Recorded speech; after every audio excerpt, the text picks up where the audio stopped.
Bismillahirrahmanirrahim. Assalamualaikum warahmatullahi wabarakatuh.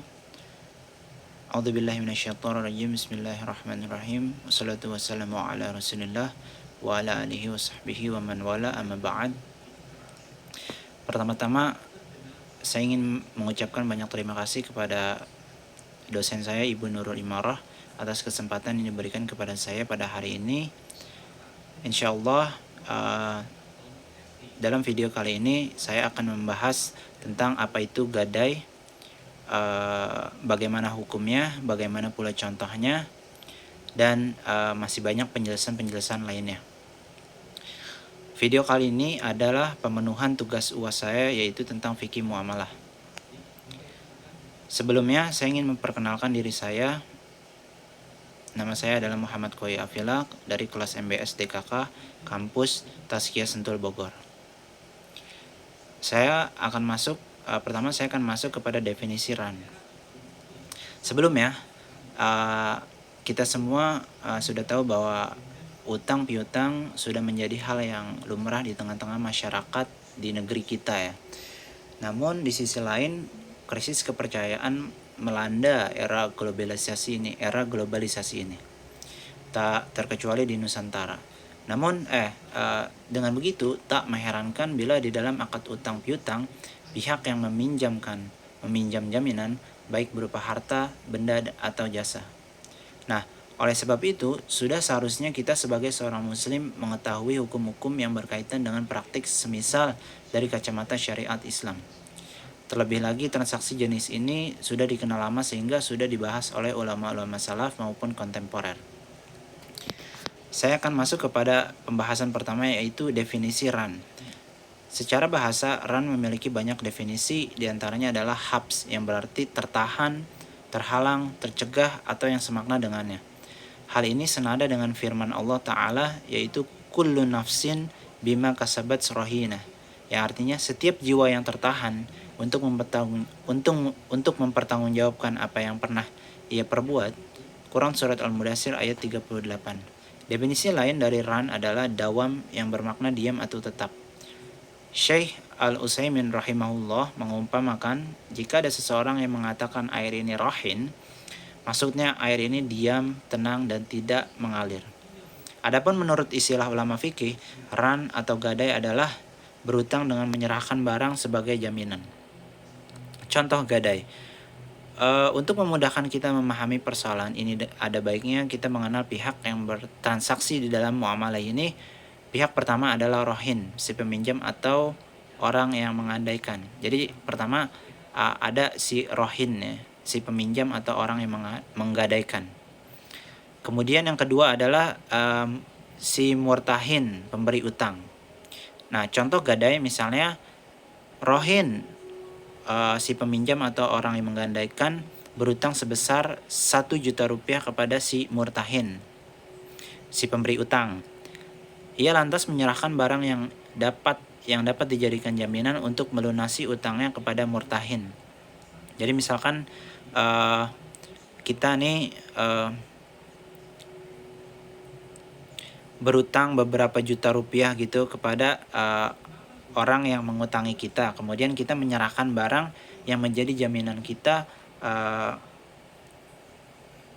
agar bisa melunasi utang kita kepada si yang ngutangin kita ini. Kemudian ada hukum-hukum gadai. Sistem transaksi utang piutang dengan gadai diperbolehkan dalam Islam. Hal ini berlandaskan dalil dari Al-Quran, Sunnah maupun konsensus kaum muslimin sejak dulu. Dalil utama yang menjelaskan disyariatkannya penggadaian adalah firman Allah Ta'ala, yaitu wa inna kuntum ala safarin walam tajidu katibin furahianun muqabudotan, yang artinya jika kalian berada dalam perjalanan dan bermuamalah tidak secara tunai, sedangkan kalian tidak menemui seorang penulis, maka hendaklah ada barang tanggungan yang dipegang oleh orang yang memberi piutang si murtahin ini ya. Quran Surat Al-Baqarah ayat 283. Adapun penyebutan safar atau bepergian dalam ayat ini bukanlah bermaksud untuk membatasi syariat gadai hanya mulai di waktu berpergian semata. Akan tetapi Hal itu dikarenakan dahulu gadai sering kali dilakukan di dalam perjalanan Hal ini berdasarkan sebuah hadis yang diriwayatkan oleh istri Nabi, yaitu Sayyidah Aisyah radhiyallahu anha. Beliau mengisahkan bahwa suatu ketika Nabi Shallallahu alaihi wasallam pernah membeli makanan dari seorang Yahudi. Beliau pun menggadaikan sebuah baju perang yang terbuat dari besi. Hadis riwayat Al-Bukhari 2513 dan Muslim 1603. Nah, ini ada juga hikmah penggadaian ya. Faedah persyariatan gadai sangatlah besar, karena dengan gadai seorang pemberi utang akan merasa tenang dan tidak khawatir hartanya akan lenyap begitu saja disebabkan peminjam tidak membayar utang. Selain itu, penggadaian merupakan bentuk saling tolong-menolong dalam kebaikan dan takwa jika memang dibutuhkan. Gadai juga merupakan solusi di dalam situasi krisis dan mempererat rasa sosial dan interaksi sesama manusia. Rukun gadai.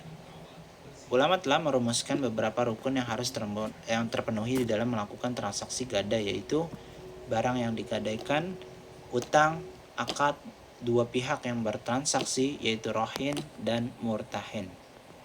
Kemudian ada syarat gadai, yaitu pertama, transaksi gadai tersebut berdasarkan utang yang wajib dibayar.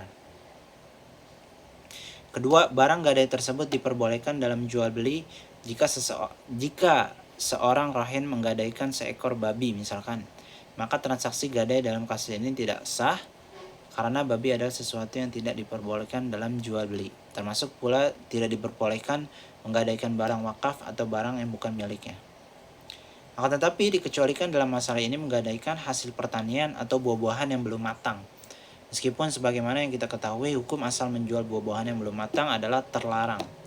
Yang tiga adalah rohin. Hendaklah orang yang boleh mempergunakan jaminannya, baik karena memilikinya atau diizinkan mempergunakannya secara syariat. Keempat, hendaklah barang yang digadai diketahui kadar, sifat, dan jenisnya. Memanfaatkan barang gadai. Salah satu hal yang perlu diperhatikan adalah tidak diperbolehkannya bagi murtahin memanfaatkan barang yang digadaikan rohin. Hal ini berdasarkan ketentuan bahwa segala utang yang mendatangkan manfaat adalah riba. Jelas ya, kita semua paham tentang segala utang yang mendatangkan manfaat adalah riba. Banyak sekali contoh-contoh. Insyaallah semuanya paham ya. Karena pada hakikatnya barang tersebut statusnya masih milik rohin. Sedangkan murtahin hanya berhak untuk menahan barang tersebut, bukan malah memanfaatkannya, baik dengan izin dari rohin ataupun tanpa seizinkah. Mungkin banyak dari kita biasanya ya, kita itu diberi jaminan oleh si rohin ini, kemudian kita memanfaatkannya, misalkan seperti motor ya. Tapi ternyata dalam pembahasan fikih muamalah ini, memanfaatkan barang gadai itu tidak diperbolehkan ya. Baik dengan izin dari rohin ataupun tanpa seizinnya ya. Lain halnya jika barang gadai tersebut berupa hewan tunggangan dan ternak. Maka boleh bagi murtahin menunggangi maupun memerah susunya jika memang murtahin tersebut memberi makan hewan-hewan tersebut. Rasulullah SAW berbicara dalam hal ini, punggung hewan tunggangan yang digadaikan boleh dinaiki, begitu pula susu hewan ternak yang digadaikan boleh diminum. Akan tetapi wajib bagi yang menunggangi dan meminum susunya untuk memberi hewan-hewan tersebut makanan. Hadis riwayat Tirmizi 1254. Nah, kemudian di sini ada beberapa pembahasan terkait gadai ya. Orang yang menyerahkan gadai, si rohin, boleh meminta barang gadaian si marhun ya. Marhun ini barang gadaian ya. Selama penerima gadai si murtahin ya, ini penerima gadai ya, belum qad memegang atau serah terima. Jika murtahin telah qad memegang barang gadai, maka tidaklah boleh barang gadai itu dikembalikan hingga utang lunas atau barang gadai ya. Marhun ini barang gadai ya, dijual untuk melunasi utang. Penerima gadai si murtahin ini ketika memegang barang gadai marhun adalah barang amanah. murtahin barulah mengganti jika ada kerusakan pada barang gadai hanya ketika terjadi ta'addi atau melampaui batas. Jika pemberi gadai yang berutang melunasi sebagian dari utangnya, ia tetap belum boleh meminta barang gadaiannya atau sebagiannya. Barang gadai barulah diserahkan ketika utang lunas. Barang gadai itu masih jadi milik orang yang berutang pemberi gadai, dan dialah yang punya kewajiban untuk mengeluarkan biaya untuk perawatan barang gadainya. Misalnya, barang gadai berupa sapi, maka susunya masih dimiliki si rohin, si pemberi gadai. Ia tetap yang memberi makan, memerah susunya, dan membersihkan kandangnya. Barang gadai tidak boleh disewakan, dihibahkan, dipinjamkan, atau dimanfaatkan yang sifatnya bisa menghabiskan.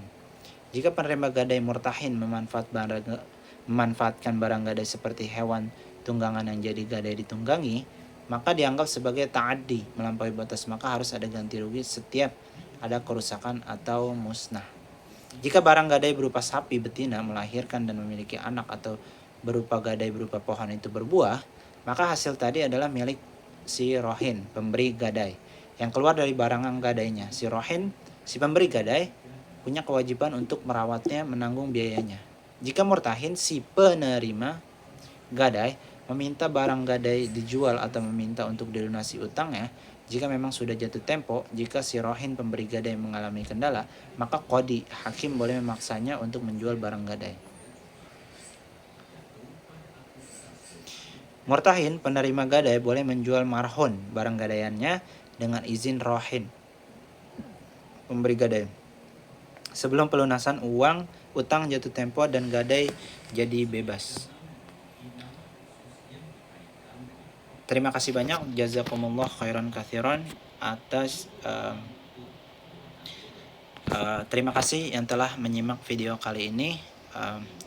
Saya mengucapkan jazakumullah khairan katsiran. Adapun kata dan kalimat yang kurang berkenan di hati ataupun salah dan kata, tolong dibukakan pintu maaf sebesar-besarnya. Sekian dari video kali ini.